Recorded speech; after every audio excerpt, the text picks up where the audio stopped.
Today we're going to talk about reputation management and how to manage your reputation for your business online. As you know, online there is something that's called online fortitude. Now, online fortitude means, hey, I have the internet between me and a business, so I can say things that I wouldn't say face-to-face to someone. And I am absolutely blown away by some of the things that people will say about a business or a brand and all the stuff that they'll actually make up and how riled up everybody will get over something that may or may not be true. So it's our job to make sure that the right things are said at the right times and are put in the right places so that when our customers come looking for us, they'll know who we are and what we do for people. My very first advice to you is to monitor.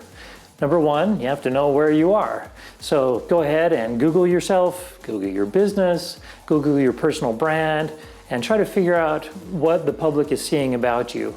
And take note of where the rankings are. So go ahead and take screenshots of the first page of Google, the second page of Google. Now that you know where you stand, you're going to want to monitor that chatter. And in different industries, be aware that there are different sites that people can leave reviews for you on. For Google, Google has made it easy, and you can just set up Google Alerts to where you're going to receive an email every time somebody leaves a review or mentions you. If you're a YouTuber, for instance, you're going to use TubeBuddy or some other similar software so that you can respond, especially when people ask questions about your videos or make comments on some of the products that you talk about in your videos, to where you can have a quick turnaround time and respond to them quickly. Some of this software will be free, some of it will be paid. You have free ones like socialmention.com, then you've also got mention.com, brandmention.com. My greatest advice to you here is to research like a user. Use user terminology, not marketer terminology. For instance, if I was looking for J&G Transmissions reviews, I might find something. J&G testimonials? No one ever searches for testimonials for a company. I don't think that I've ever Google searched the word testimonials for anybody that I was looking to purchase a product from. And so, as a side note, if you're shooting them and you're naming them, name them reviews, not testimonials. Let's talk about prevention for just a minute. Now, I believe that the best defense is a good offense. One thing that you want to do is leverage free. I love free. Free is a great price. Social media is free. Facebook, to start an account there, is free. So I would grab every handle from every social media platform I could think of, whether it be Facebook and Twitter, which rank very, very high because their SEO is already done. That's why they rank so high, and why you grabbing one of their handles would rank high is because you're tied into that network. So the SEO work that they've already done and paid for, you can benefit off of that for free.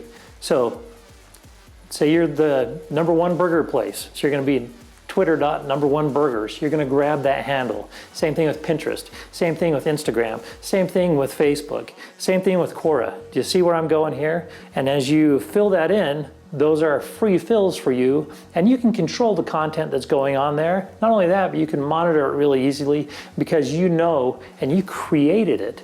As you create these, your SEO work is not done. Continue to link these back to your website, but also interlink them like a little spider web, because that builds credibility to Google's crawlers. There are other big websites that will build their databases from the handles that we just talked about. And a lot of those are industry specific. And as you go on those, you'll oftentimes see a little square that says claim this listing, claim this business. You do want to grab that. Grab it, fill it all in. Now, a lot of the SEO on that site has already been done for you, but you'll need to continue to link all these back together. Number one, so that people visit them, and number two, so that it adds credibility for Google's crawlers, and number three, so you can make money off of some of these sites because some of them really do generate leads. Thinking about these sites that already have SEO built up and that you can piggyback off them is a very strong concept and a very strong strategy.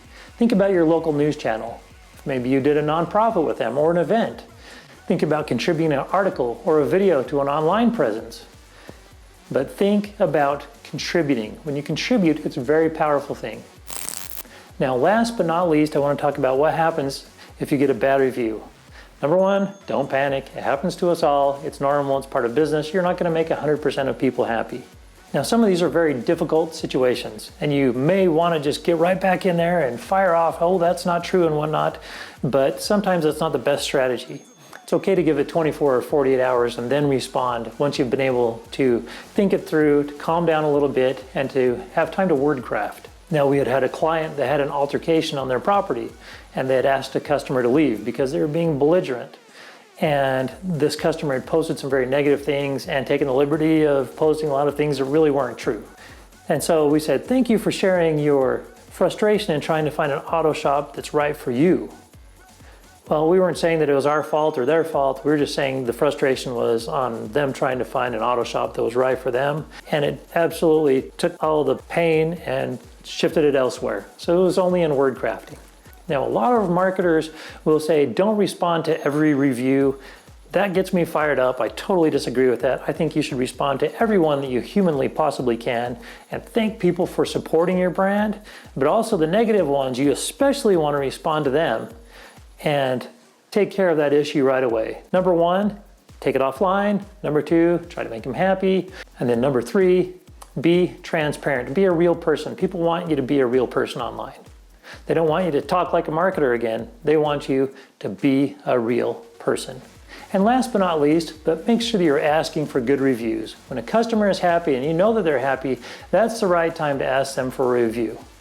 Some people, because of their psychographics or demographics, don't typically leave good reviews, and they might need a little bit of encouragement. You can have a drawing at the end of the month to where if people leave a review, they're entered into a drawing.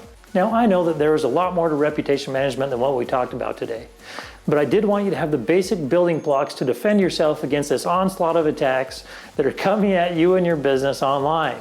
The very most important thing is that you get started defending yourself today. In the event that you need help, I'm a business owner, and I will do anything in my power to help another business owner that's under attack. So just click below and contact us. In the meantime, give us a like if you like this video. Go ahead and subscribe to the channel for more videos like this, and go dominate your industry.